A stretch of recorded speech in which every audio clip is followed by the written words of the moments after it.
सब लोगों ने सब कुछ इन सब कामों के लिए कर दिया और सारे कनीय लेखा लिपिक का और निम्न वर्गीय लिपिक का इन सबका आप लोगों ने कर दिया।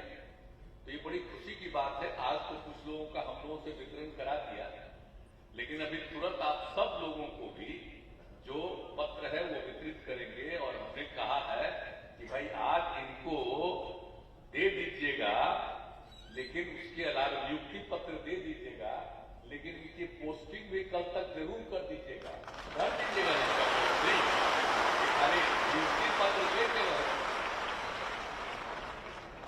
ठीक कह रहे हैं हमको कि कल सबको पोस्टिंग हो जाएगी और जहां भी आपको काम करना वहां पर काम करना शुरू करिएगा। ये बड़ी खुशी की बात है। और आज मुझे खुशी है कि 489 निम्न वर्गीय लिपिकों का और 485 कनीय लेखा लिपिकों की आज बहाली हुई है। और जो बाकी जिसके बारे में इन लोगों ने चर्चा कर दी है कि 32 कनीय अभियंताओं का, तो अभी कुछ दिन पहले दे दिया, 9 का बचा हुआ था, उनको भी आज ही मिल जा रहा है।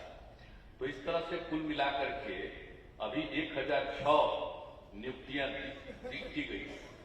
अब ये तो ठीक बात है, लेकिन इसके अलावे इसी वर्ष फरवरी में 320 सहायक अभियंताओं की नियुक्ति की गई और 2386 कनीय अभियंताओं की नियुक्ति की प्रक्रिया इन्होंने प्रारंभ की। लेकिन मैंने इनको कह दिया कि इतना ही से काम नहीं चलेगा। अभी भी हमने इनको कह दिया है और चीफ सेक्रेटरी से लेकर के इनके सब सचिव को कहा कि इतना तो आप कर रहे हैं, लेकिन आज तो सुन लिए ना उप मुख्यमंत्री जी ने जो क्या बात आप लोगों को कही है। हम लोग तो चाहते हैं कि जितना जरूरत है उतना पद का सृजन करके लोगों की बहाली होनी चाहिए, इसलिए जरूरी है।